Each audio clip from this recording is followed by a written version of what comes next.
नमस्कार, आप सभी का स्वागत है द हेल्पिंग अरुण में। आज मैं आपको एक पिता की दर्द भरी कहानी सुनाने जा रहा हूँ। एक गांव में एक छोटा सा बच्चा था। उसके पिता तो थे, लेकिन माँ की मृत्यु हो गई थी।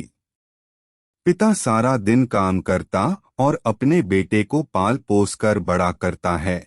वह सारे सुख अपने बेटे को देता है जो एक माँ दे सकती थी। उस पिता ने कभी कुछ नहीं मांगा, सिर्फ इतना ही मांगा कि मेरे बेटे को कोई परेशानी ना हो।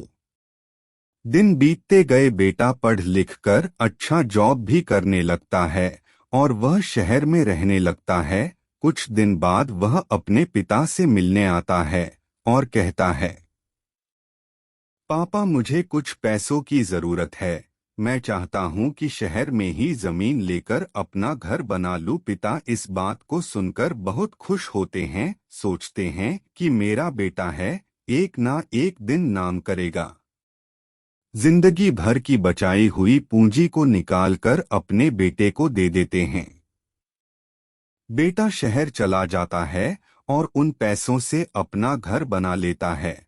पिता इधर इंतजार करता रहता है कि मेरा बेटा फिर से आएगा, एक ना एक दिन तो मेरे पास आएगा ही। जाएगा कहाँ? उसके पास अब कोई नहीं जाता था, क्योंकि ना ही अब उस पिता के पास पैसे थे और ना ही रहने का जगह था।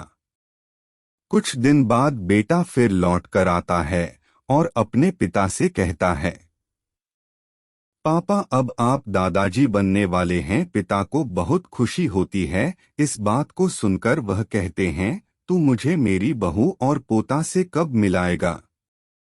बेटा कहता है, बस पापा थोड़े दिन और। पापा मुझे कुछ पैसों की जरूरत है, क्योंकि आजकल थोड़ा जॉब में खींच बीच हो रहा है, जिसके कारण से मुझे कुछ दिन के लिए सस्पेंड कर दिया गया है। पिता के पास कुछ नहीं रहता है देने के लिए, लेकिन फिर भी कहता है, अच्छा बेटा तू रुक, मैं अभी आया कुछ पैसों का बंदोबस्त करके।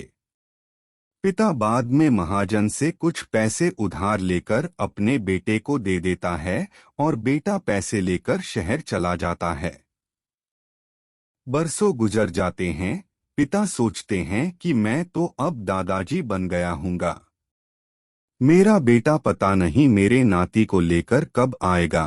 फिर सोचने लगते हैं, समय नहीं मिलता होगा, इसलिए मेरा बेटा अभी तक आया नहीं, वरना आया जरूर होता।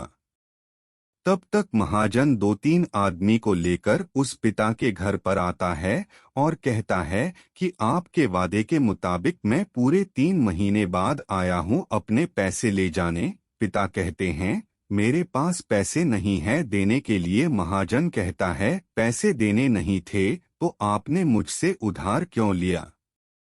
तभी पिता कहते हैं, ठीक है रुको, मैं तुम्हारे लिए पैसों का बंदोबस्त करके आता हूँ। और वहां के नजदीकी अस्पताल में चले जाते हैं। वहां जाकर अपना ब्लड डोनेट करते हैं और अपनी एक किडनी बेच देते हैं और उस महाजन का कर्ज चुकता कर देते हैं। किडनी बेचने के बाद उनकी स्थिति और भी खराब हो जाती है और वह उस राह में जी रहे होते हैं कि मेरा बेटा एक दिन आएगा जरूर। इस आस में जीते जीते एक दिन पिता की मृत्यु हो जाती है, परंतु उस बेटे को अपने पिता को आग देना भी नसीब नहीं हुआ। अगर आप लोगों को यह कहानी अच्छी लगी तो इसे शेयर करें और चैनल को सब्सक्राइब करें। आप सभी को हृदय से साधुवाद।